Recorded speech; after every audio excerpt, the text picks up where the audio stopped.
Welcome. I am Dr. Pamela Hurst Della Pietra, President and founder of Children and Screens, Institute of Digital Media and Child Development, and host of the popular Ask the Experts webinar series.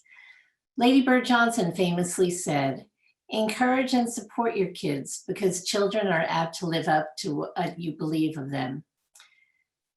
Without giving too much away of what our esteemed experts are going to discuss today, I'll say that over the next 90 minutes, we will talk about the scaffolds, apps, and conversations that will help you do just that. Namely, they will provide guidance about the best ways to support your children to live healthy lives in an increasingly digital world.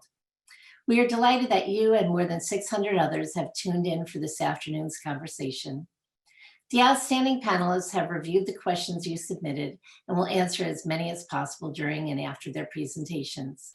If you have additional questions during the workshop, please type them into the Q&A box at the bottom of your screen.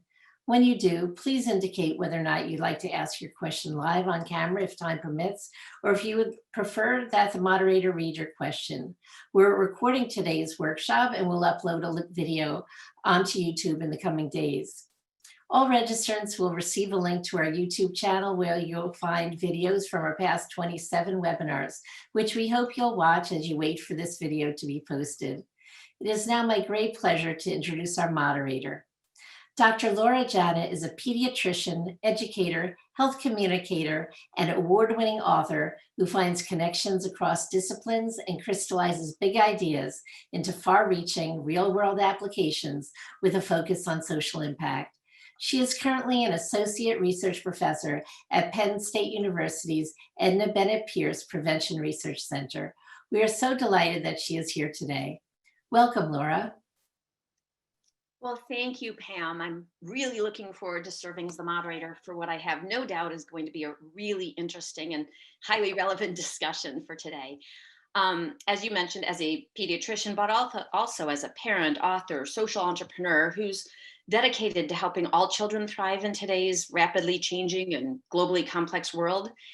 It's been my experience that this topic, the topic of how best to approach raising children in a digital world, is one that perhaps more than any other is of universal interest and importance to parents, pediatricians, educators, and researchers alike. And I'm probably leaving a whole bunch of people off that list. So when it comes to discussing children and media use, questions of interest and concern span from the more technical, which media is okay, for how long, at what age, and should we as parents be monitoring and limiting our children's media use, and if so, how, all the way to broader questions of how media use stands to impact child development and how best to parent in the digital age.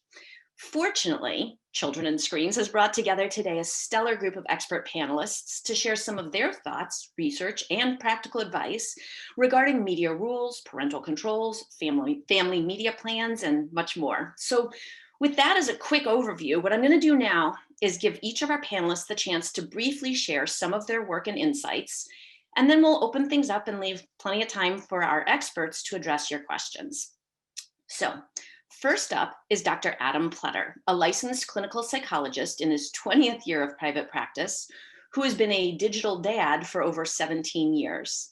Dr. Pletter consults with parents as well as technology companies to balance the many benefits of the digital world with healthy child development and mental health. And with that, Adam, I'll turn it over to you. Thank you so much, and I really appreciate the opportunity to speak to you all. We go ahead and share my screen. Excellent. Okay, so let's jump in. As the first expert to go today, I'm going to try to set the stage and touch on a few different things that we all will be discussing in more detail. So obviously, any discussion of parental controls, I'm going to start off with a discussion or a moment of parenthood, right? That what is the point of parenthood, right? We're raising children, we're raising future adults. And, you know, as you can see the fence in the background, it takes a lot of care and guidance and support to raise our future adults. It's parental controls in any discussion. Again, I'm a clinical psychologist, so I work with families all day long. Any discussion around parental controls really, you know, I would want to shy away from it being about the control. And I'll touch on that in a second. But really what parental controls should be setting up is a way of safeguarding and mentoring with the aim of helping our children learn to self-regulate themselves. And that's a huge task, for that will likely take a lifespan, but that really is the goal of childhood, adolescence, and into young adulthood, to learn how to manage yourself. We are digital parenting pioneers, first time ever in the history of humankind. Parents have been around for, since the beginning. This gap between what I, as a parent, I grew up with, and what my children are exposed to and having to manage and navigate is overwhelming, to say the least, and very, very different in terms of my reference point. Reference points are really important because humans learn by doing, and having some sort of pattern or reference that we can go back to refer back to, quite literally, gives us a guidance of how to then approach this next decision making. And there's a lot of decisions that need to be made when it comes to parenting, especially in 2021, hopefully coming out of a pandemic, right?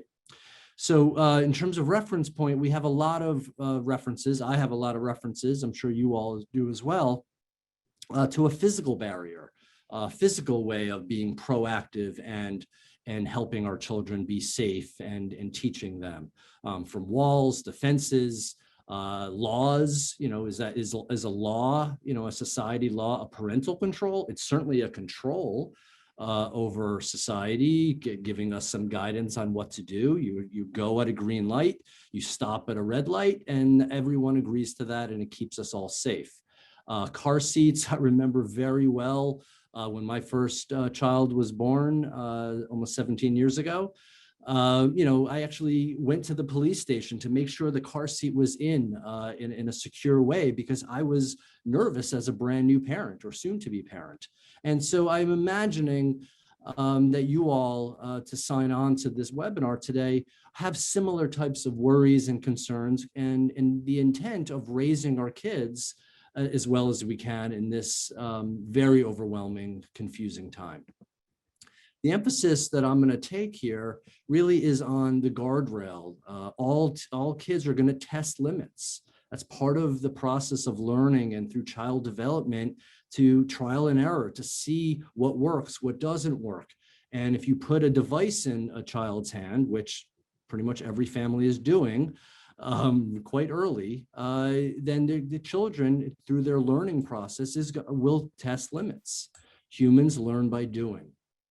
So this is a slide out of my typical workshop, where I'm not going to cover all of this today. I think we will talk this through mostly, but I chose this slide not because of what's on the screen there, but because if I take a step back, what parental controls are is really a tech-based tool to help us parent in the digital world. It's technology helping with technology. And when used in a thoughtful, reasonable way, it actually it's a huge part of how to parent now. I don't want to over rely on it, but it is a huge part of what we're doing. Encouraging our kids to monitor, to slow down, to pause, think, and to, for us to model and mentor how they're learning. Parental controls encourage and maybe even force, as I often say, the parent-child dialogue, which helps the learning for both parents and children. But what I was saying earlier is that the reason I chose this slide is I really want to take a step back briefly and kind of look at that, let's say the young mom holding the back of her head because it's so stressful, trying to think this through and safeguard our kids, and what is the right answer and what do we do, which again probably brought you here today. I think is a very important lens to look at this discussion. It's just one of many lenses, but this stressed out, worried parent, especially in a pandemic, is very important here. Ultimately, what we're talking about when we talk about parental control through this lens is parental anxiety. Just like when I had that anxiety, the anticipatory anxiety as I was becoming a parent to make sure my car seat was installed correctly, anxiety is a very healthy, normal part of being a parent, especially a young parent. And in this overwhelming world of all of these unknowns and uncertainty, anxiety goes up, because that's what anxiety does. That's normal. What is the antidote for anxiety? Typically, control, right? The antidote, if you're feeling in control, you feel less anxious, just in general. What happens often in lots of different examples of life, not just parenting, is that because we feel anxious, we get so invested in the control that it almost becomes an illusion of control, where then other clinical issues might pop up of magical thinking and different rituals in order to feel in control. I'm doing these things to feel more in control. So it's something I just want to be aware of as we talk through the different types of parental controls, because it will give you some level of control, but don't lose sight of the fact that we're raising future adults. It's not just about keeping them safe and like in a little bubble in order for them to grow up. Having clear rules and expectations will obviously be very, very critical here. So, so let's just jump into this little video. The Croods made it because of my dad. He was strong, and he followed the rules. The ones painted on the cave walls. Anything new is bad, curiosity is bad, going out at night is bad, basically anything fun is bad. Welcome to my world. Does that sound familiar? I hear that from my kids and from kids all day long in my office, that there's so much control that anything that is fun, there's a lot of fun on the internet. Have you seen TikTok recently? It's a lot of fun, but with some concerns. But this is a story about how all that changed in an instant. Because what we didn't know was that our world was about to come to an end. And there were no rules on our cave walls to prepare us for that. Right, so I often feel like this. This is from the Croods, the first Croods. And I often feel like that as a parent, that there's no rules written down. We are pioneers, as I've said. And that non-clinical, healthy, appropriate, adaptive, protective anxiety is what is driving, again, through this lens, is driving our parenting decisions. And it really is, anxiety is a prep signal to keep us protected. It's part of the fight or flight, and it's really about survival. Again, survival to raise future adults. The human brain typically doesn't fully develop until 25 to 30, believe that. And so over the lifespan, the ability to control and think through things and have impulse control doesn't fully develop until much later. Don't panic. Even though there's no rules written down, we are the pioneers. Our children are there with us, and they know almost as much or more than we do. Again, I go back to this reference point. They are first generation digital citizens. And there are different things that as parents, we can encourage them to do. And I'll get into that briefly now in terms of screen time. They could set their own app limits. It doesn't have to block them, but it increases their awareness. All of the parental controls should be focused on helping our children hit pause and think through what they're doing, not be consumed by their own anxiety of the uncertainty of what's about to happen, but to think it through in a calmer, slower way, which is almost antithetical to being a teenager. Teenagers, by definition, are more impulsive because their brains, that front part of the brain, is not fully developed. The dopamine that's secreted in the brain's pleasure center when we get new bits of information and we look at the screens, that center of the brain is most activated when we're kids and we're teenagers. So knowing that they are so pulled into these in a way that we can't even understand has made me not be as angry at them, but realize there's a lot more I need to do as in my parenting. So these are little electronic drug delivery devices. I know that's a crude way to put it, but that's what you're saying. Absolutely. I mean, it's amazing that there's many studies that look at MRI scans of the brain of kids who play a lot of video games, 20 hours or more of video games a week. And when they compared them to people who are addicted to, say, drugs or alcohol, their brain scans are similar. So something is really happening on a physiological level. It's not just psychological. Right, it's both. It's physiological and psychological. So what to do with that? Again, tech-based I'm going to wrap up and then we'll talk about this in more detail during the Q&A. But so I'm always going to recommend, since I get asked about Apple every single day, using what is built in, because you don't have to buy anything extra if you're an Apple family, as many families are. If you go right to Apple's website right there, it sets up family sharing, and the family sharing is key because it has that ask to buy system where it forces the dialogue, because the child can't just download whatever he wants that he heard about in the back of the bus. So you can go through and set that up. Again, Apple has changed their website recently where they walk you through it pretty quickly and easily. And again, it sets it up in a way where it encourages that dialogue and encourages the learning. Gives you a family calendar, and again, that ask to buy system. So the child isn't just grabbing whatever app or toy that they see and plopping down your credit card, because that is often what is set up. That all links up with Screen Time. Again, they have a great website now where it kind of walks you through how to do that. It didn't go there, sorry. And so this is what I was talking about before, where the child can actually see how long they've been on, what was the first app that they picked up when they picked up their phone. And it gives that self-awareness over time is going to help them learn and make better choices as they move forward. Okay. So you could see how all this links up. You could see where the family sharing, the children are there, and all of that is remote through your phone. Adam, this is great information, and I'm sure it's going to be very helpful for people to have that very specific kind of example. You know, I'm really struck by your comments, and you and I clearly think alike in this realm. I deal a lot in the world of early brain and child development, setting kids up to succeed in this world that they'll live in. And, you know, you mentioned this idea of helping them learn self-control, but setting some guardrails. And, you know, you said it's their job to test limits. And what I often say to that and to parents is it's their job to test limits. It's your job to set some. And I think that's a perfect segue into our next speaker, if you don't mind. Absolutely. Great. We'll come back to all this. Thank you. Yeah, perfect. Because again, that segue into, okay, so great, you know, you need to set some limits. What should those limits be?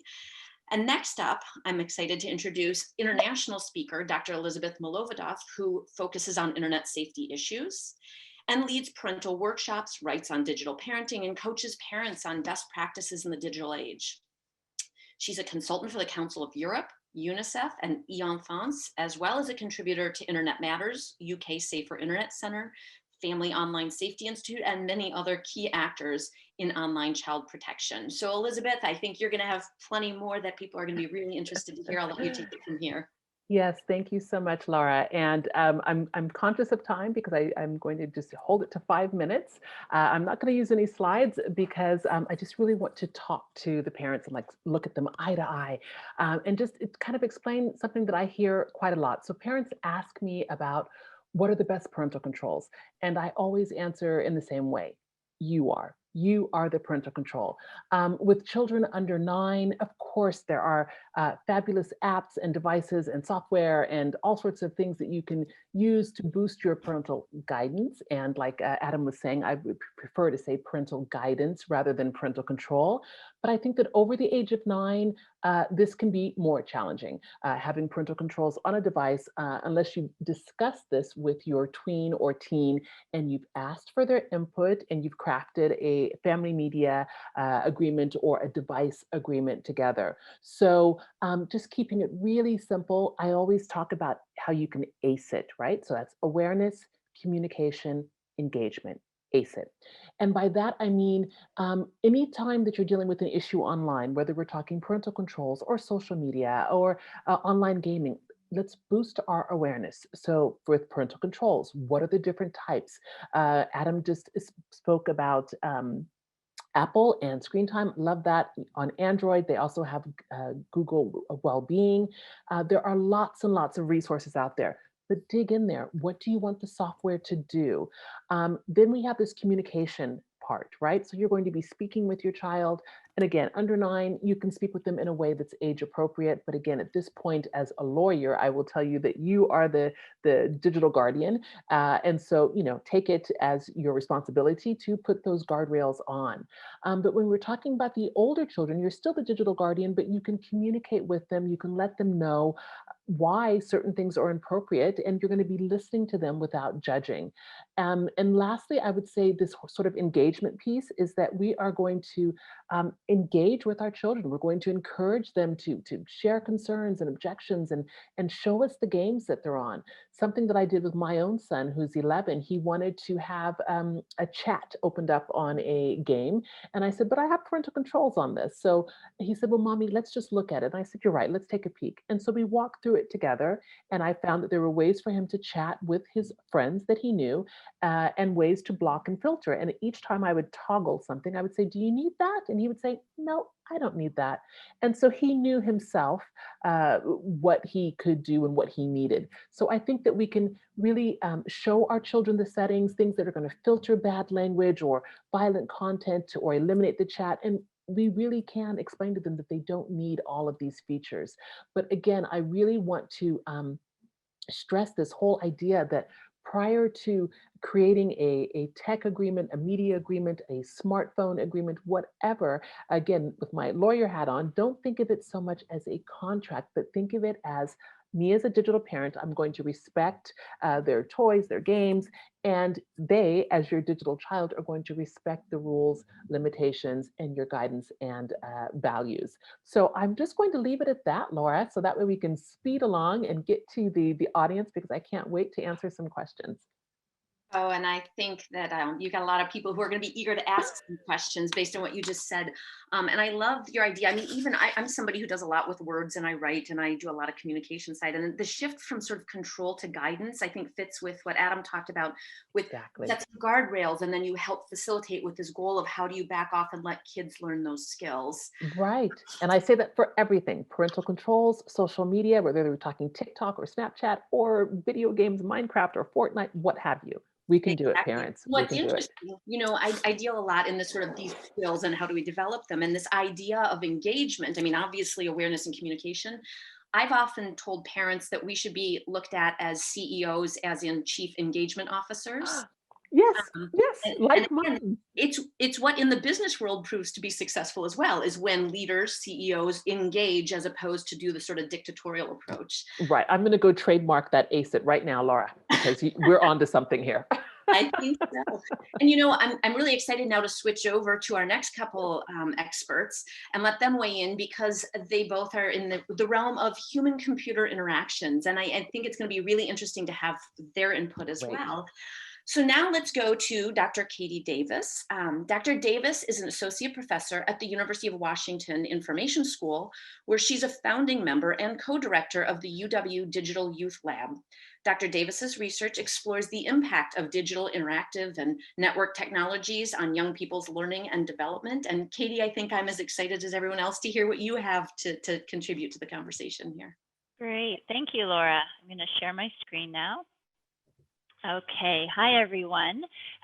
So my focus today is not so much about parental rules or parental controls limiting the amount of time kids spend with technology, but how parents can support their children's positive experiences with technology, and perhaps reflect on what makes your own experiences with technology more or less positive too. But before we get to the positive tech experiences, I do want to take a minute to talk about what my research has to say about where screen time tensions come from, especially in families with teenagers.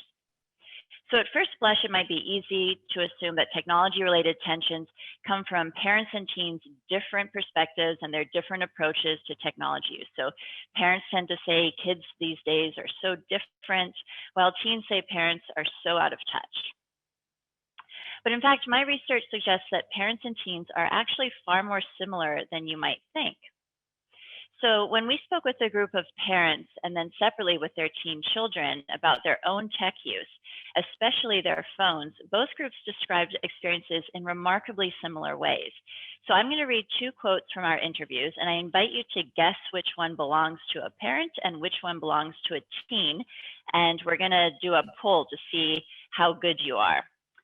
So the first quote is, "I'm on my phone way too much, like I'm jonesing right now to check it." And the second is, "But I've just been looking at my phone, like I'm just looking at it because people are messaging me and I want to look at them so bad, but I'm here and I'm trying to not do it." So now we can show the survey.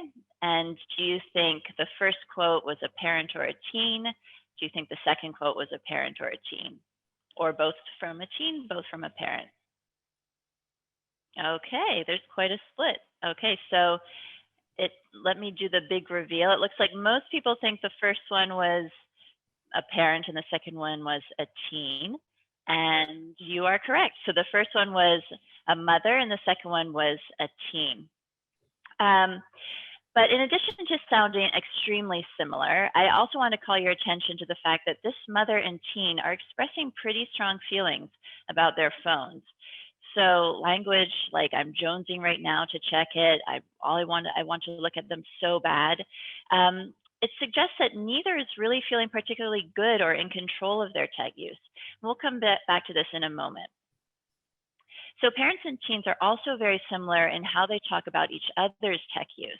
And again, as I read the next 2 quotes, we won't do a survey, but I just invite you to guess which do you think is speaking, either a mother or a teen daughter. So the first one is, "She'll literally just take her phone and sit like this, imitating phone in front of her face. Hey, daughter or mother, nice to see your head." The second one, "I always joke with daughter or mother too. I'm like, hi, you're so beautiful. I always see your forehead. That's all I see." So the first one is a teen complaining about her mother. And the second one is a mother using very similar language to describe her children's phone use. So it turns out this image of looking at a family member's head as they stare at their screen appeared often enough in our data that we gave it a name, the forehead effect. So in a nutshell, both parents and teens are unsatisfied with their own tech use, generally speaking, but they also feel that the other person's tech use is more problematic than their own. So this suggests that both parents and teens have work to do to become more self-aware and intentional about their own tech use, and at the same time, become more other-aware and empathetic, recognizing that they are likely to have different goals and purposes for using technology, but these differences don't mean that one is more important or legitimate than the other. And this is where the empathy comes in, trying to understand where the other person is coming from, what they value, and what they're trying to achieve through their technology use. And in this process of empathizing, parents and teens are likely to find they have more in common than they might think. So in my last 2 minutes, I just want to focus in on this piece about becoming more self-aware and intentional about your technology use and also your teens' technology use.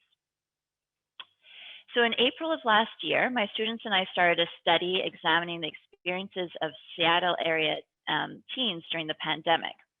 And through interviews and daily surveys with them, we looked at the connection between their technology use and their well-being. In particular, we looked at how their daily well-being fluctuated depending on how much total time they were spending with technology on any given day, how much time they spent specifically with social media, and also setting time aside completely, how much satisfaction they got from their tech experiences. So it turns out that how much time teens spend with technology on one day had absolutely no connection to how good they felt the next day.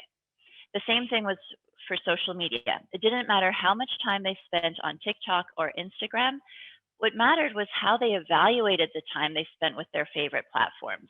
So teens who rated their time with technology as more satisfying, more meaningful on one day, tended to report higher levels of well-being on the next day.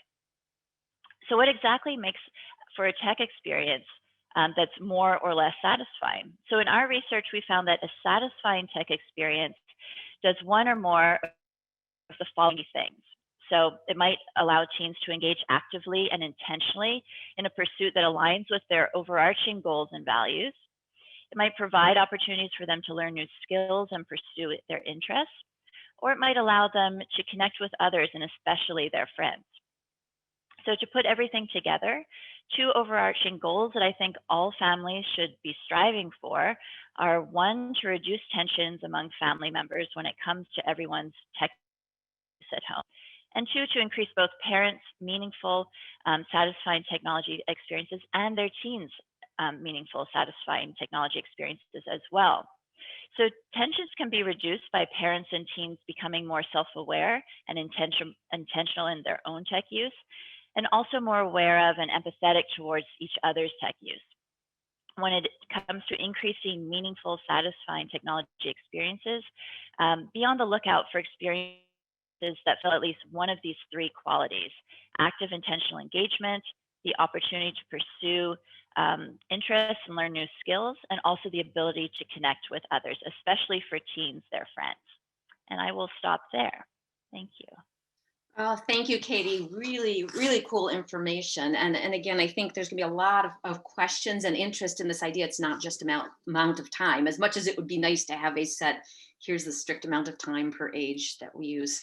But great to hear the research on this. We're gonna take a little bit of a shift now and hear from someone else before we get back into some more research. We're gonna hear from Tiffany Shlain. And Tiffany is an Emmy-nominated filmmaker, founder of the Webby Awards, and author of the national best-selling book, 24/6, Giving Up Screens One Day a Week to Get More Time, Creativity, and Connection, winner of the Marshall McLuhan Outstanding Book Award.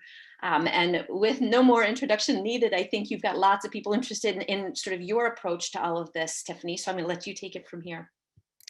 Thank you. And it's just been a pleasure to hear everybody's different perspectives. We're all passionate about the same issue.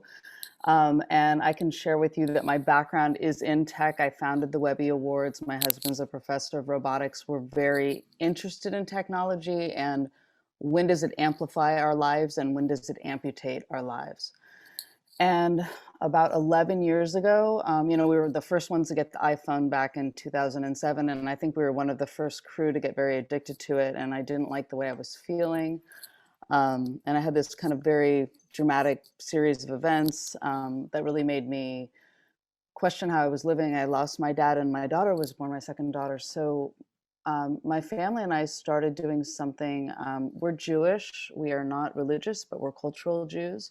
But there's a concept called Shabbat, which is 3,000 years old, and the concept is a day of rest. And really in America, only Orthodox Jews will take a complete day of rest. And most cultural Jews, maybe they'll do a Shabbat dinner a couple times a month or something. But my family and I decided to actually, we call it our tech Shabbat. So for 11 years now, from Friday night to Saturday night, all screens go off in the house. And it is literally the best thing I've ever done as a parent with my husband. And, we always have people over on Friday nights and during the pandemic at a distance. But so Friday's very social, and even our friends' kids. I mean, now our daughters are almost 18 and 12. So that's a very social night. We often will invite their friends' families over if they want to be social, but it's for family and friends. And there's no screens. And it's literally my favorite conversation of the week because we let people know that we don't use screens on when they come over. So there's no one looking down at their screen. And, cell phones are like yawns. One person brings it out and then everyone brings it out. And then all you have is foreheads, right? So we turn off the screens, Friday night. And then Saturday is very analog. We do all these things that bring us joy that don't involve screens: cooking, napping, reading. We go out in nature. And usually, as a filmmaker, I feel the most creative. I think it's really taught our kids how to live without a screen. Like they can walk outside without one and be really resourceful and enjoy it. And then it has a ripple effect the other 6 days. But I'm gonna say that I find the other 6 days harder. I think the whole concept of out of sight, out of mind is much easier when we have this very clear boundary. So for us as a family, it's been really great that it's just, parenting is all modeling behavior. And we all do this thing together, which is that we turn off screens for one day a week. And I ended up writing a book about it, which really called 24/6, which really walks people through how to bring this in your life and a lot of neuroscience. I make a lot of films about neuroscience. and the why you should do it. And of course, for different age kids, there's going to be a different conversation. And there's a lot of women who are like, I want to do this, but I have to get my husband to do it. I'm like, have him read the book. Maybe he's going to respond to the science more. But, you know, the kids, I think the other 6 days, I also talk about little mini interventions that I do and our kids do. You know, we have no screens in the bedroom. 9 p.m. they go downstairs because there's so much research on how much kids are checking it and all of that. So, but again, I feel like it's interesting, the word control or guidance, which I really love that reframing. But for us, it's like, we hope, you know, our oldest daughter is about to go to college and she wants to bring this practice with her in college. And she says it's really protected her from high school burnout, just because she can't do homework on Saturdays because we don't let her. Because we really believe, and there's so much research, that a true day of rest is going to recharge you, and even a rest from the social drama on social media. And I feel an immense sense of rest from the pandemic news and the election news, and I just feel so recharged. So it's kind of showing them that this is this ancient wisdom, like yoga and meditation, but it's this concept of a day of rest that we're kind of updating in a non-religious way, that anyone can do, and it can be life-changing. And I just did an event last week where I had all these teens on who did some form of unplugging, on how profound it's been for them. So I'd love to close with a 2-minute film. I'm a filmmaker that I've made on the subject called Dear Student.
So I did want to say that I have had the book's been out, there's a lot of people incorporating this practice, but I think since the pandemic, so many teens and college students are writing to me wanting a change, because I think the pandemic just accelerated this screen overdose in such an extreme way for everyone. So I'm feeling very hopeful that perhaps one of the benefits from the pandemic was it took it to such an extreme that even the kids or the teens and the next generation are wanting a rebalance.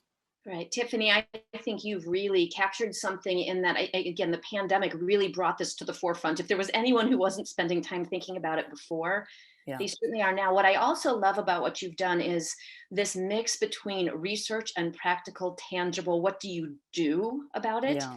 And again, I appreciate you letting me interject you between the researchers there, because again, it's so good to have the research and what do we know and what are we figuring out, and what do we do with that? How do we come up with something that's in some ways simple, but having just sent 3 kids off to college in the last 4 years, it's not necessarily simple until you do it. And I love the fact that you said it's actually harder on the other 6 days, that one day really is sort of the day you get enjoyment. That certainly has been my experience as a parent as well. Yeah, I think it's, and there is so much research, out of sight, out of mind, that if you're trying to go on a diet, don't have cookies there every day. Like, it's like, don't have the temptation around every second. And that's the one day I feel like I'm the best parent, where I'm not wrestling like we all do the other days of like, just because it's not part of the negotiation for the day. And the irony, Tiffany, you know, I deal a lot in the world of early childhood, is the same thing holds true for 2-year-olds. Out of sight, out of mind. Then you don't have to fight Yes. battles. Yes, yes. You know what I'm going to do before I let people get some questions off to you as well? I'm going to come back to this kind of idea of what the research behind all of this is, and I'm going to shift finally, but last but not least, to Dr. Pam Wisniewski, an assistant professor in the Department of Computer Science and the director of the Socio-Technical Interaction Research, STIR lab. Her expertise in human-computer interaction research helps her teach students to understand the value in user-centered design and evaluation.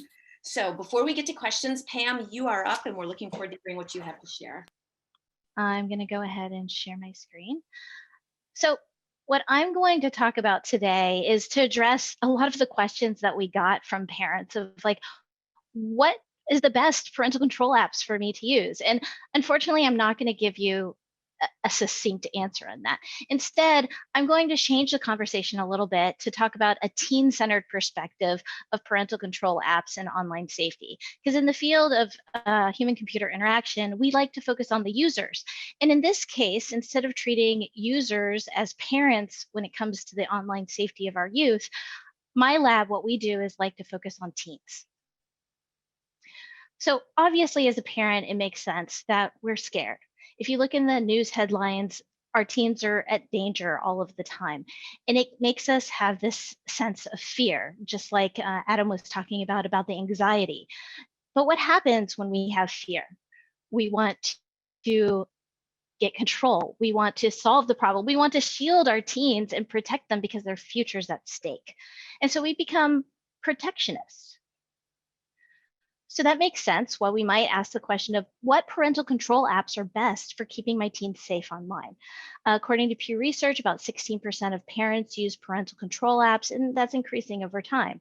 So one of the things that we did in our lab is that we analyzed 75 apps that were available on Google Play for the purpose of adolescent online safety and risks.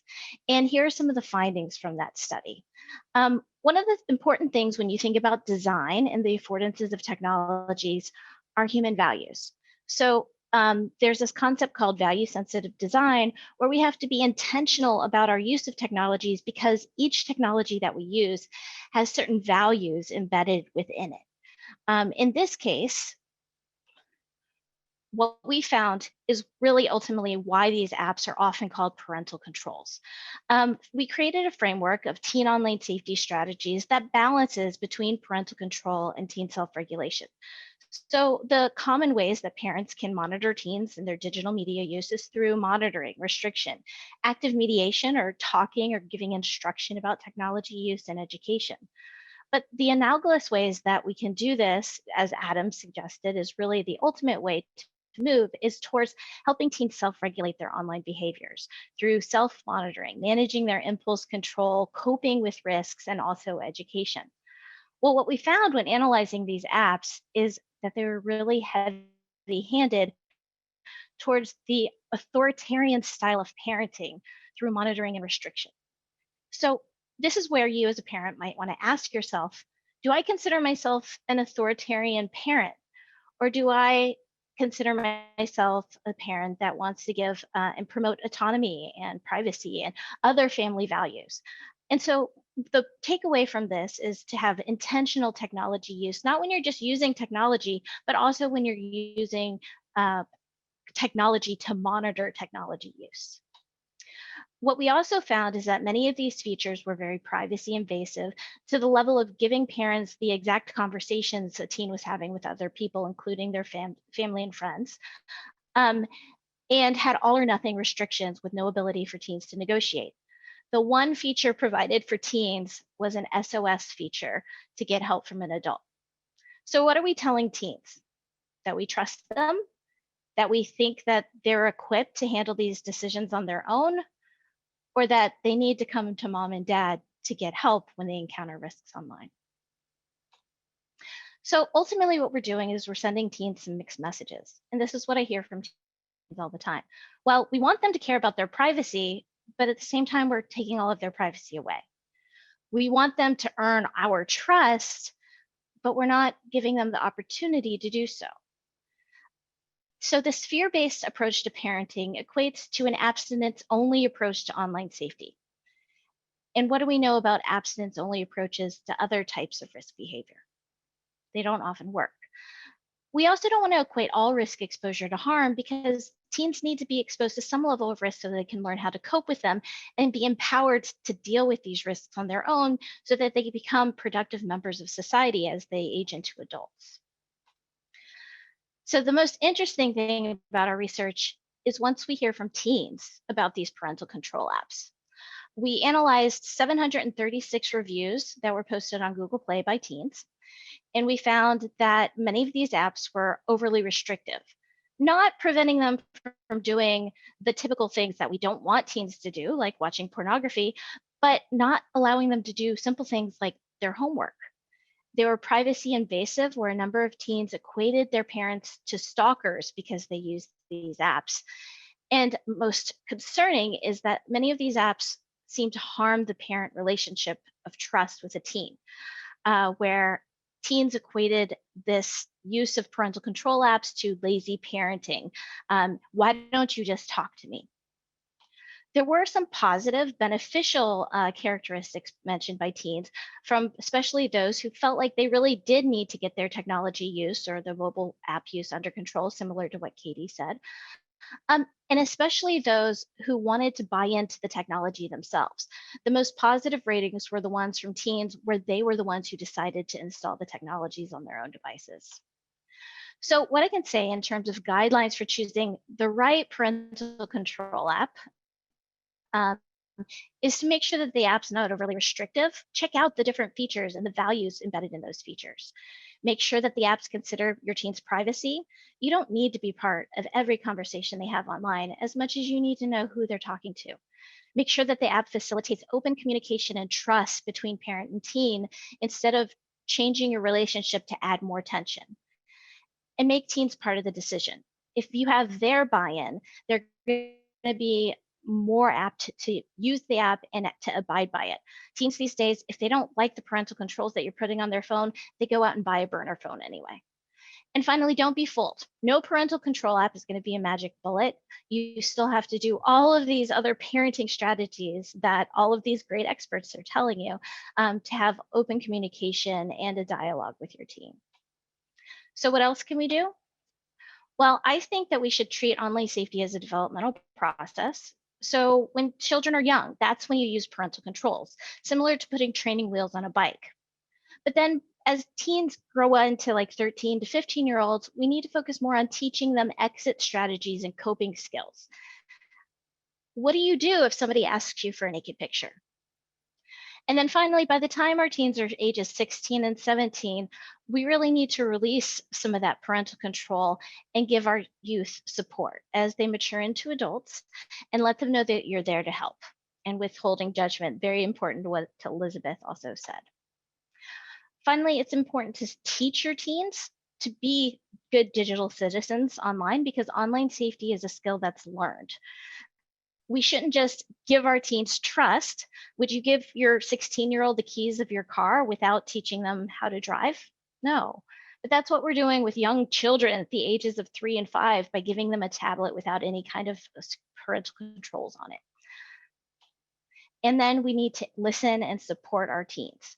They're using technology to mediate important life decisions, such as their sexual relationships with their first boyfriend or girlfriend.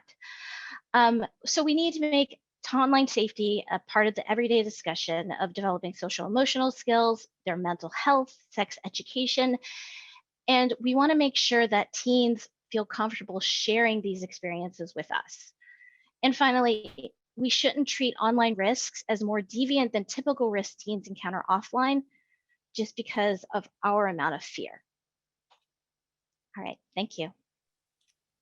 Pam, that was great. And I have to say, you know, that you touched on this idea of risk.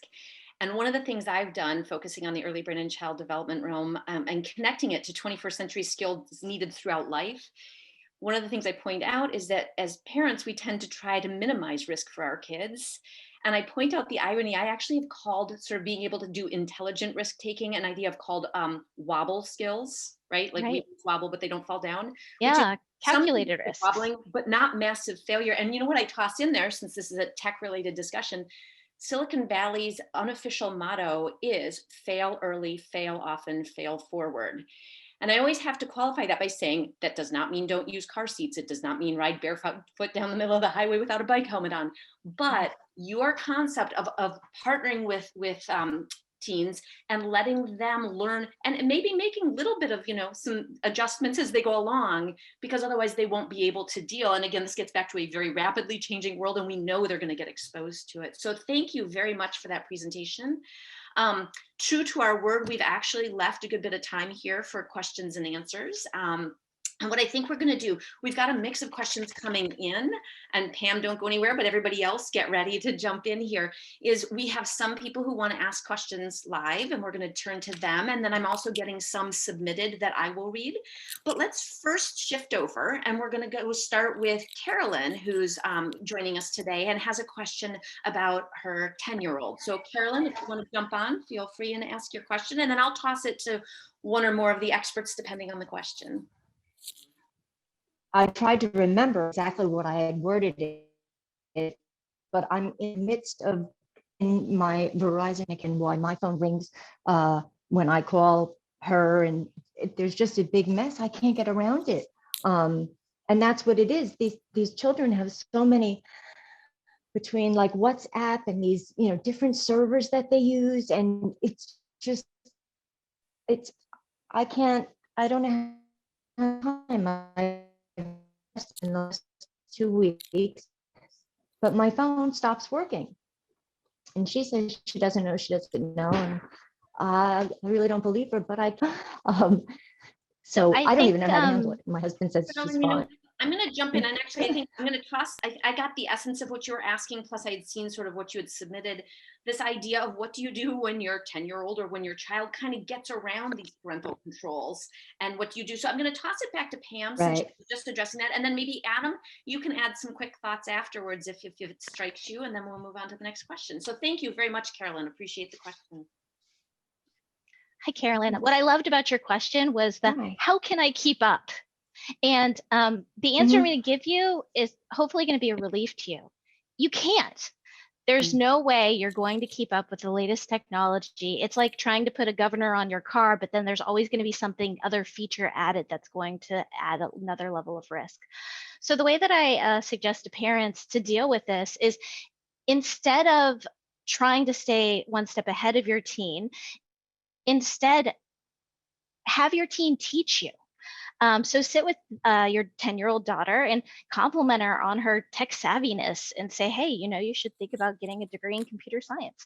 And promote that through curiosity and say, could you show me how TikTok works and how you manage your privacy settings, and asking questions about it as you go. Because in a sense, what you're doing is giving her a level of agency and pride in knowing teach you something, and doing that, be more open to you as well. And so maybe you don't have to feel that fatigue of always feeling like you have to stay ahead. Great. And Adam, did you have some thoughts to share on that one as well? Yeah, I didn't read the whole question, but I would certainly agree with everything Pam just said. You know, and I think Elizabeth mentioned something earlier about, you know, there's no app really for this. It's really the dialogue, the parent-child dialogue. And having the 10-year, even a 10-year-old, savvy 10-year-olds, I work with them every day, you know, can not just teach you, but, you know, even if they're going to be holding some back because they're afraid you're going to then take things away or whatever, but it's this short series of conversations that you could have, as again, Elizabeth mentioned earlier, you know, having these conversations to help the child know that they can and should really come to you when they're having difficulties or they have questions. Like any other parenting decision or landscape, this is just more complicated, as we've all said several times, because we are digital parenting pioneers and we don't have a reference point here. And as again, Pam just said, we're not going to keep up. It's about, following along and being the parents trying to respond as best we can. And Adam, let me push you a little bit on that, because I know that there's this question about, okay, so you've got a 10-year-old or whatever age child, and they're sort of testing your limits, right? And then when you do have those conversations, it's not just a matter of, oh, very tech savvy, but they say, I don't know how that happened. What, from a parenting strategy around the tech, what would you say to that? And then we'll jump in. I'm going to give the other panelists a little heads up. We're going to go into an interesting question about related specifically to neurodiversity and how it relates to sort of autism and ADHD and things. But Adam, first, if you want to address I don't know. So I'll say this as a joke. I'll try to be succinct. I'm not the most succinct. So basically what I would go back to is setting up some sort of system where the child's access is contingent, not in a really formal, really strict way, but is contingent if then, when then, on what they're able to demonstrate. What is the behavior that they're showing, not just what they say, because kids are really good at saying the right thing. I'll do that later. Can I do this if I get, when you do this, then you get that. And pulling the access back as a motivator for them to either be more honest, or it's okay to take a break. Whether it's Shabbat or not, it's good to take a break and reset. Great. Well, thank you for that. And like I said, we're going to make a bit of a shift here to a topic that also comes up quite frequently. I, in fact, advise on some research that's going on related to kids who are on the autism spectrum disorder or have ADHD, and their and other forms of neurodiversity and their technology use. And what might you say to variations on that? So if anybody wants to jump in, if an expert, I see Pam's first to take off her mute. So I'm going to toss this to Pam, but if someone else wants to chime in afterwards, feel free. Pam? Sure. Yeah. I mean, this topic is actually very near and dear to my heart. My husband is high functioning autism on the spectrum, and we're in the process of getting our daughter evaluated. And I've done some initial research with social media use of people on the autism spectrum. And some of the things that I can say are that there's benefits of technology use for people on the spectrum because it gives them the ability to navigate some of the social skills and communications in a more mediated environment. That being said, the social norms of technology are sometimes tricky for these individuals to navigate. So for instance, when you're on Facebook and you're friends, sometimes that's taken literally as, well, this person's my friend, or this person is available online to chat, so why aren't they messaging me back? Another issue that comes up quite frequently when it comes to neurodiversity and young men is the topic of pornography. I'll just have to be honest with you, pornography is so much easier than having an intimate relationship with another human being. And so sometimes it might take the place of that. And so while some exploration into pornography and sexual exploration for teens, older teens, is appropriate, having these discussions early on with our children who are on the spectrum to let them know that, hey, you need to understand that what you see in pornography isn't what is typical in a normal, healthy relationship between two people. And then also dealing with some of the issues around addictive patterns and behaviors of use. Thank you very much for that answer. And it's nice because we're getting a lot of questions in, and I'm trying to kind of put several together, but really honing in on some very specific aspects, since clearly people want to know what to do with all this great information. I'm going to let whoever wants to jump in on this one address the idea of how to monitor gaming, specifically the issue of gaming and what to do or not do with regards to monitoring that. Do we have any takers on that one? Yeah, I just raised my hand. Great, Elizabeth, thanks. Yeah, so play with them. Play with them. That's the first and foremost, just because, well, not because I'm wearing a Minecraft shirt and because there's a Nintendo Switch behind me, but play with them so that way you can see and understand what they're doing and you can intervene. So for example, I was playing Minecraft with my child, and actually we were looking on YouTube and there was a Minecraft video, and there were street names that were racist. And so I was able to use this as a teaching moment and just say, okay, and this is what happens. So what do we do? There are things that happen in Roblox, in Fortnite. I mean, there is no game. So please, parents, there's nothing that's safe, right? But the best thing you can do is play with them so that you can show them, how to respond if someone has a snarky comment, what to do in Minecraft if somebody destroys your world, empathy, kindness, resilience. I mean, we say these things all the time, and we can show them, and we don't have to be the best. I mean, I'm horrible at Minecraft, horrible, but I do play. So I would say play with them. Okay, Pamela, I saw that we're going to play. And Elizabeth, I have to say, I'll toss in, I have a little bit of an addictive personality myself and never really got into this new age of gaming. But nothing shocked my now 23-year-old son more than me saying, okay, show me the game. And what's funny is he'll say now, yeah, I don't think you're going to like this one, right? And whether it's gaming or watching things, but that idea of sitting down and knowing what you're talking about. And even for, my 3 kids, my middle and my 23-year-old is the one who you would think he didn't care. He really cares what I think, right? Sort of that compass of what do I think is good, bad, sort of moral compass. And so when he says, I don't think you want to see this one, and he knows, I've seen him reduce his use based on that alone. So I love that idea. Yeah, I think it's fantastic. And I'm glad that you mentioned just our values, because it's culturally, religious, everyone, we can all do this. I did some work for the Ministry of Communications in Qatar, and I am not, I don't know Islamic religion, and yet I was able to look at their pillars and align it. Again, it's the same thing. We're all looking and talking about the same thing. As Tiffany was saying, and Adam so succinctly called it Shabbat or not. It really is, it is this. We could all put our own values and expectations on how we use technology. And, to another point, from kind of pulling from all the panelists, what this also brings to light is you can pick any specific aspect and it relates to parenting and how we approach parenting in general applied to this topic.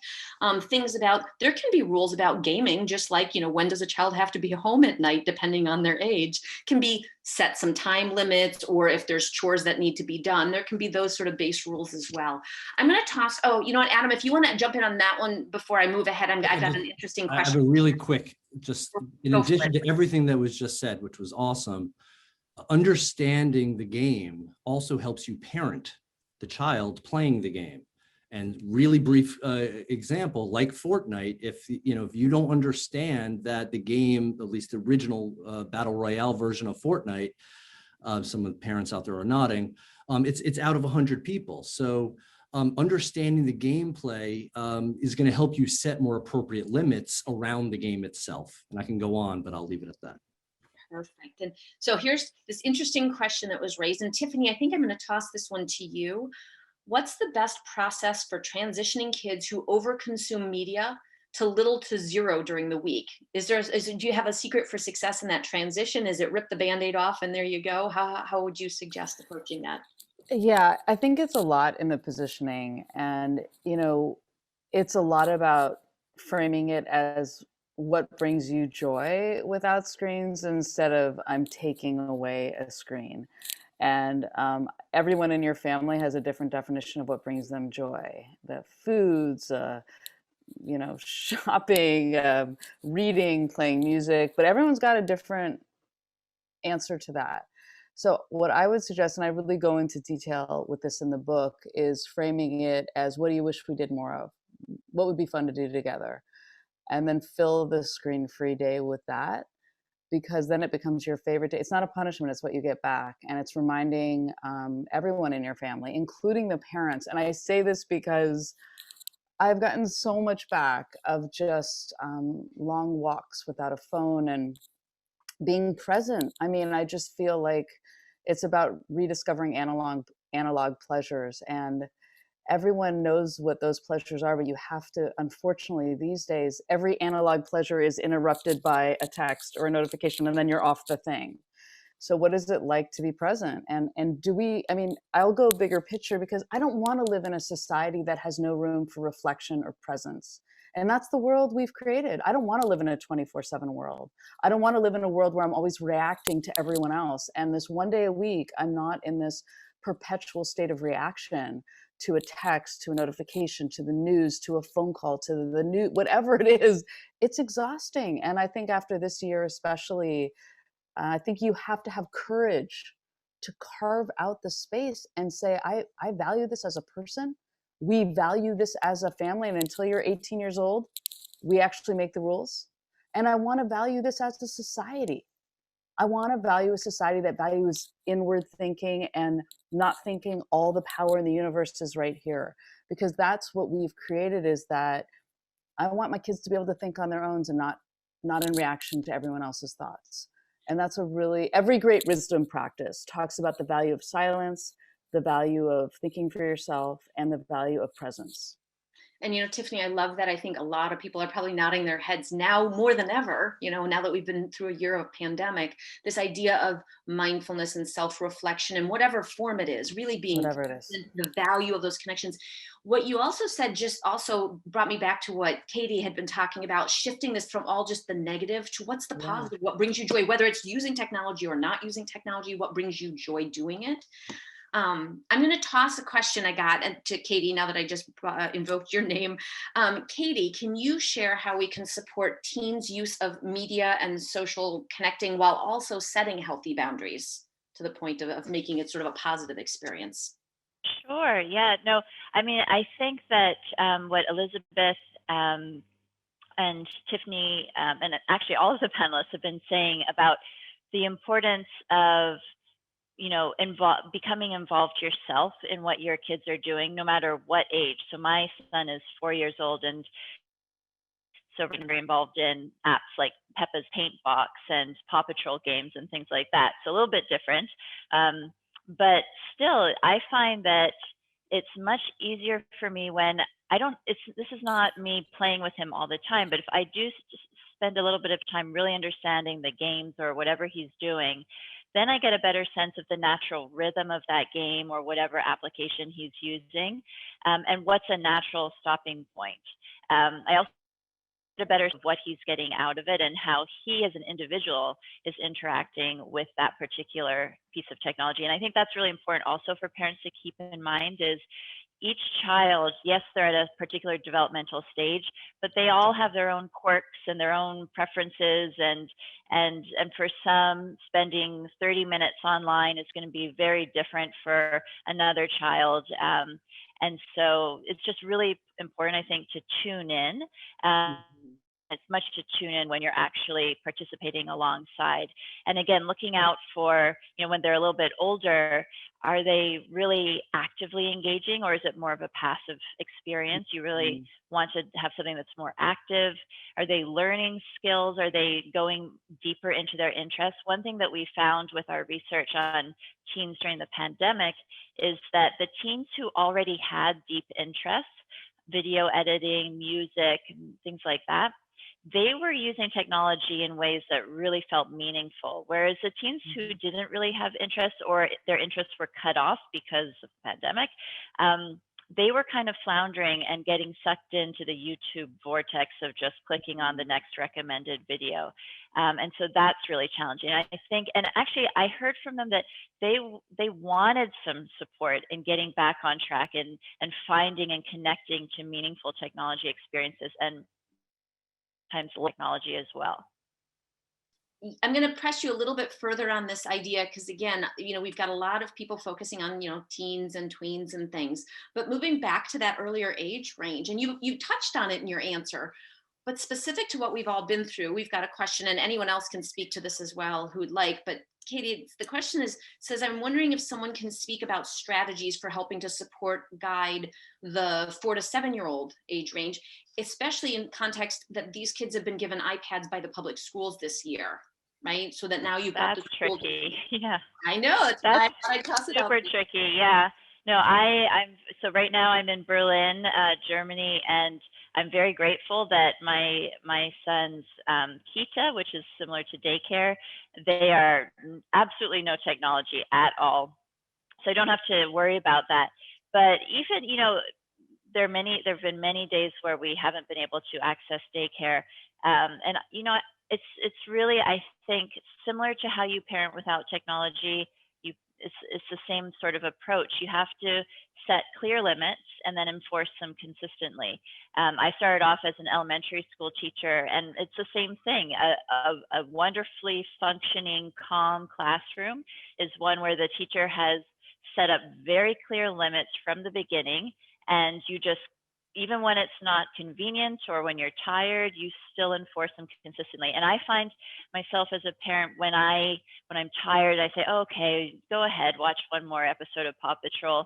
I pay for it later because then I'm not being consistent. And as much as my son might enjoy watching one more episode of Paw Patrol, he said he enjoys more having clear guidance and knowing that there's structure around him that I'm supposed to be providing.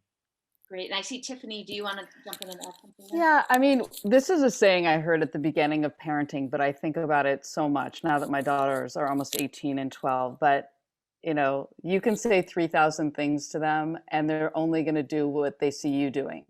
Like, literally, your behavior is what they're really watching. And I had this slippery period. You know, we used to have no screens in the bedroom before the pandemic. And then, of course, their bedrooms became their classrooms. And it got so slippery. And then my husband and I were like, whoa, okay, all screens downstairs at 9. And my younger daughter, and I was kind of managing the situation. My phone wasn't going down because, you know, like I'm trying to think like I'm managing the situation. My younger daughter was like, well, Mom, why do you have your phone still? And I'm like, you're absolutely right. And the truth is, I wasn't sleeping as well. I was more stressed. So then now, you know, we all put them down at 9. And again, it just reminded me. And then everything kind of went back to equilibrium before I'm sure it's going to get slippery again with some new development. But I think it's just such a reminder that they're watching what you do more than you say. And that whatever you want your kids to do, you have to do yourself. So, I mean, there's so many kids I've talked to in my research and on my films, you know, they'll say, well, my parents are on their phones all the time. You know, So- Tiffany, it's funny because as somebody who's done parenting and written parenting books for the last 20 years, I've honed in on that phrase as well, which is do as I say, not as I do, isn't really a good strategy in any aspect of parenting. Doesn't matter whether we're talking about technology or bedtime or, you know, what you eat. Drinking or whatever. I mean, everything. Yeah. Yeah, Yeah. exactly. So, you know, I do want to point out that obviously all of these experts have lots of interesting resources and things, and you can look them up. I also do want to point out that a lot of thought has gone into this. I mean, we've got groups like the American Academy of Pediatrics who has guidelines set aside by age for media use, the World Health Organization. So it's a good thing for parents to know that those resources are there, because a lot of times I find in this sort of information overload digital age, knowing where to look is really helpful. Okay, I've got another question. I'm keeping my eye on time because I want to let everybody get final thoughts in here. Look, I didn't mute myself this time, so that's good. Question, let's see, maybe for Adam and Elizabeth, as everybody starts to pull together their final thoughts so that we can get them all in. Where do schools fit in with all of this? Again, picking up on that same theme of we've got this balance of technology use really exploding with the pandemic and schools. Where do they fit in with all this? And I see Adam unmuted already, so I'm going to go with Adam, and Elizabeth, you can follow. You know, I would say it's a good question. I'm not sure, you know, where do schools fit in? It's a big puzzle, and schools are giving our kids, as someone said earlier, 4 years old iPads. So again, it's not just our decision as parents. It's complicated enough for us managing our home, but you bring the school to the home during a pandemic, or even I probably would have said something similar even like last year or 2 years ago. And, you know, because again, depending on the school is a very general term now. Sorry, there are garbage trucks outside. But the bottom line is that it gets even more complicated. So where the school fits in, you have to take in that information and again, adjust your balance. Again, balance not being you know, a goal that, okay, now we're going to get balance, but we're adjusting, we're taking in this new information, and we're finding a way to chronically, constantly adjust and adapt. And I think Elizabeth said this earlier, but that we're resilient, and we're teaching our kids both to regulate but also to develop grit and be able to push through quite a bit of hardship that we all have been living through. So it's not, so my summary is school complicates it tremendously, and it's still your decision as parents. And I would give feedback to the school, and I would try to understand, what are the policies? Do they have any parental control software? Is there anything that's already built in, especially when the school is the one dictating what our children are being exposed to? So really, what I would just like to say is that we need to have a holistic approach, right? We need everybody doing this. Everybody has to pitch in and parent as a digital parenting community with the schools. Schools have to have their acceptable use policies. That's with me with my legal hat on. We have to inform the parents how to use the devices that they're sending home with the kids. And I know that it's a horrible layer to add on internet safety tips and digital citizenship when you just want to teach a history class. But I think if we're going to send home those tablets, then we have to also send home the instructions of how to use them. I get parents all the time who say, we're not quite sure if the webcam should be on, if the mic should be on. Those things, those rules should be laid out. Just as we're teaching our children, we hand them a pen and we say, what do you say? It's the same thing when we turn on a webcam and we go into a Zoom, we come in with it muted, etc. So there's a certain amount of netiquette that needs to be shared, but I'm not going to put the blame on anybody because I know the pandemic has put us all into this situation. But again, I would just stress, don't panic, parent, get together, talk with each other, talk with the teachers, and figure this out, because we really only have one chance at this social experiment of the digital pioneers, as Adam said, and we've got to get the wagons going. Elizabeth, I'm going to share a quick thought or question, and then I'm going to toss it to each of you to give some final thoughts. And I want to leave enough time that you don't get like 10 seconds for a final thought. But I'm going to say, I've given a couple TED Talks, and I'm very much of the belief that asking questions and engaging people is much more interesting than just making a statement. And so I started my first TED Talk off with a question, and it was, what if, despite the best of intentions, despite all our business savvy, data-driven, technology-informed know-how, and all that the information age has put right at our fingertips, we are nevertheless raising our children to succeed in a world that no longer exists. And I think all of you have really sort of brought that home in terms of all these ways of, this isn't just technology. This is the world our kids will live in. And it's our job to help connect them and help prepare them to succeed in that world, which, to Adam's first point, which is, it's not the world we grew up in. Like, none of us grew up in that world to the same extent our children are. So with that as sort of a lead into final thoughts, why don't we go, we'll start with Adam, and then we'll go, I'm going to give you the order so you can know, and then I can remind you, but we'll go with Adam, and then Pam, and then we're going to do Adam, Elizabeth, Pam, Katie, and Tiffany. So Adam, you're up for closing thoughts. I feel like we're in the Brady Bunch. I know. I guess that would make you Alice. I'm not sure. Anyway, so we are the first generation of cyborgs. That's what I'm going to close with. Odd as that sounds, we all are, as adults, we rely on our technology to help us function, especially during the pandemic. It's been a lifesaver, almost probably literally. I am allowed to work. We're able to reach all of you. Technology is amazing. And it comes with it tremendous concerns and impact, as we've been discussing, which is why everyone is here today. In terms of the parenting approach, what I recommend to live in this cyborg world, because our kids know no different, they grew up in this, is to be very clear that the access that you as the parent are handing your child at whatever young age, because it will be a young age, that it's based on what they're able to demonstrate. And each child with their strengths and weaknesses and vulnerabilities will then show you what they're able to handle, and where, again, symptoms come through, being overstimulated, having a difficult time settling down, being aggressive, again, and then base the next level of access on what they're able to demonstrate and show, not just what they say. And if you set it up in that way, the plan should be that they are moving towards their development, getting more and more access as they're able to handle it, and it's feeling relatively more comfortable. It's not going to feel comfortable because parenting is a very difficult set of tasks.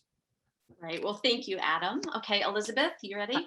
Thank you. Yes, I am. I always look so succinct when I go after Adam. So I'm just going to say, you're not alone, digital parents. You are not alone. So, I mean, we're all here. There are resources. Look us up. Find Tiffany's book. Join our digital parenting community. Find Adam's group on Fortnite. I mean, we're here. You're not alone. Great, thank you for that. All right, did I say next Pam? Did I say you and then Katie, I think? Sure, I can go ahead and give. So my closing thoughts are really, this needs to be an ongoing dialogue with our children. We need to not wait until something bad happens. So for instance, one of the things that we do with our daughter is we do 2 highs and a low every day. And yesterday she told us, you know, my best friend told me that her mom said that I wasn't being a very good friend. And that's something that wouldn't have come up if I hadn't have asked and we hadn't normalized having those types of conversations every day. And I think as parents, that's one of the things that we need to be aware of is we need to be asking the questions every day and showing that we're there to listen for the small stuff, because if we aren't willing to talk about the small stuff, they're not willing to come to us about the big stuff. So parental control applications or not, keep talking to your kids. Great, thank you, Pam. All right, Katie. Yeah, I second what Pam says about talking with your kids, using technology with your kids, but also as a parent reflecting on your own technology use and whether it's bringing you meaning.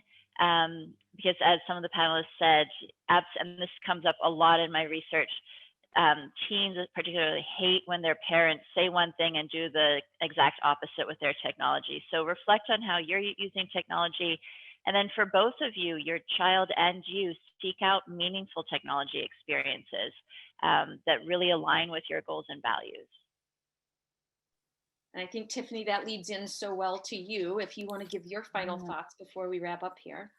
Yeah, first of all, this has been so wonderful. I'm so glad to meet all of you, and we're like crusaders of this conversation. And it is in my family, every 6 months we have this meeting, which I can't say my kids look forward to, but it's a tech, chore, sugar meeting. And literally every 6 months, it kind of changes a little, but we just return and evolve it because their situation changes. But I think in the positive psychology framework, and when we're talking about like on our days without tech every week, we all laugh more. The kids will say they love us more, like they'll blurt it out. I just find the mood is just so much better. And I point it out. Like, God, I laugh so much more on Tech Shabbats, or I have my most creative ideas on Tech Shabbat. Like, we're showing them the why to make them even want it. And even with rest, I know our older daughter used to stay up really late, and I handed her this neuroscience paper on your brain and sleep and grades, and that motivated her. It's like every child's different and is going to be a motivated and different thing, but showing the positive benefits of taking breaks and going offline is really important. Great. Thank you so much, Tiffany. And you're making me remember a quote from a good friend of mine. I always say the original mediatrician, for those of us who are pediatricians but do a lot of media. But Dr. Michael Rich, for those of you who know him, but that technology is like the air we breathe, right? Like it's not going anywhere. This isn't like solve a problem and be done with it or all or nothing, right? Yeah. The point is we have to keep the air from getting polluted, right? One thing, but also looking for the positive aspects and how do we integrate it into our lives and our parenting lives. So all of you, I think, have given some really good insights, but also really practical, tangible advice.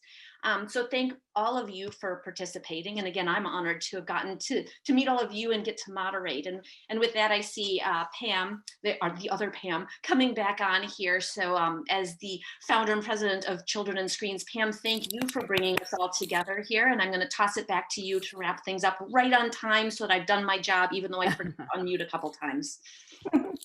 Amazing. Thank you, Laura, Tiffany, Elizabeth, Katie, Adam, and Pam, for a wonderful crash course in digital parenting. Thanks to all of you, our Zoom participants, for joining today as well. To continue learning about this topic, be sure to visit our website at www.childrenandscreens.com and read our tips for parents and other resources, including scientific findings. Our conversation addressing children's well-being in digital media continues in 2 weeks when we address the digital divide during COVID-19.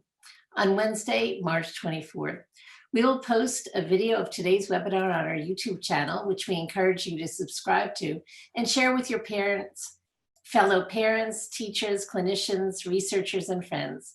For more information on children's screens, please, and additionally, please follow us on Instagram, Facebook, Twitter, LinkedIn on the accounts shown on your screen. When you leave the workshop, you'll see a link to a short survey. Please click on the link and let us know what you thought of the webinar. Thanks again, and everyone stay safe and well.